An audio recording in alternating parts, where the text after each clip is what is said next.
Hey everyone, Kirsten Chick here, connectwithnutrition.co.uk, and we're on bite-sized nutrition tip number 9, and today I want to talk about how an apple a day might actually help keep the doctor away.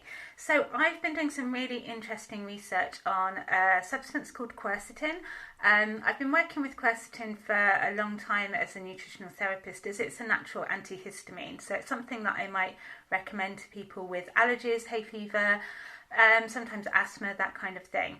And actually it can be really good at calming down inflammation and so on in the lungs and elsewhere in the body. But the research that I've been doing in the past few weeks has been fascinating about quercetin, because it's actually, they're about to begin human clinical trials on quercetin for the COVID coronavirus.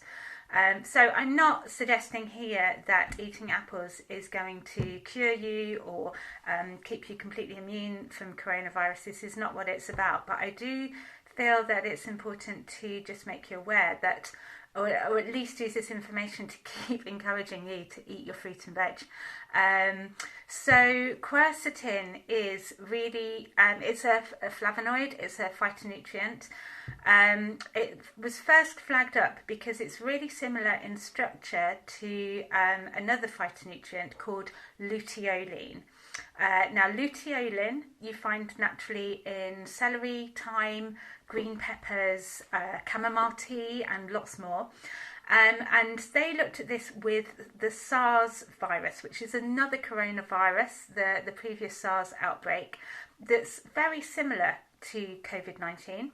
And what they found is that both SARS attaches to human cells and enters human cells by way of a receptor called an ACE receptor, and COVID-19 seems to do the same thing. And luteolin, they found that helps to prevent SARS from attaching to the human cell and then entering. And because quercetin has such a really close structure to luteolin, and because quercetin's already licensed to produce, they're now looking at quercetin. They've been looking at quercetin for a while with that particular role, but now they're really looking to start human clinical trials to see if quercetin really can do that.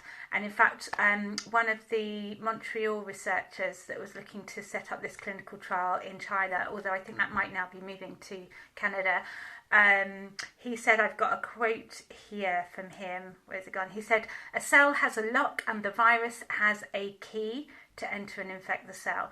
But quercetin puts glue in the lock." There was a recent, like March 2020, that recent computer modelling trial that they did of various substances, including a couple of antiviral medications and a whole load of nutrient substances, from quercetin through to catechins that you get in green tea and curcumin and compounds in ginger and allicin. And they were looking to see how well they could attach and block the part of the COVID virus that actually triggers transcription and replication of that virus. And the ones that came out on top were quercetin and luteolin, and also something called camphorol. Camphorol you find in green leafy vegetables, especially kale and spinach, also dill, spices, beans, tea, like green tea and normal black tea. You actually get quercetin in tea as well, and broccoli.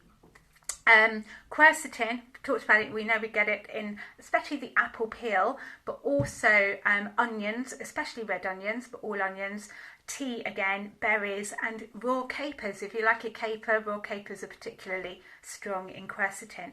And quercetin is in many other fruits and vegetables as well, as are a lot of these flavones and flavonoids. So by eating plenty of fruit and vegetables, especially in either a raw or a gently cooked state, then you'll be getting plenty of those. So this is what's really being looked at the moment. And oh yes, the computer modelling, sorry, distracted myself there. The computer modelling, the Camphorol and the quercetin in that outperformed the 2 antiviral medications that they were looking at. So really, what my take home from this message is, what I would like this to be is not, oh look, we can cure this whole situation. Within, I'm never say never, but my take home is, please don't underestimate the power of eating really well.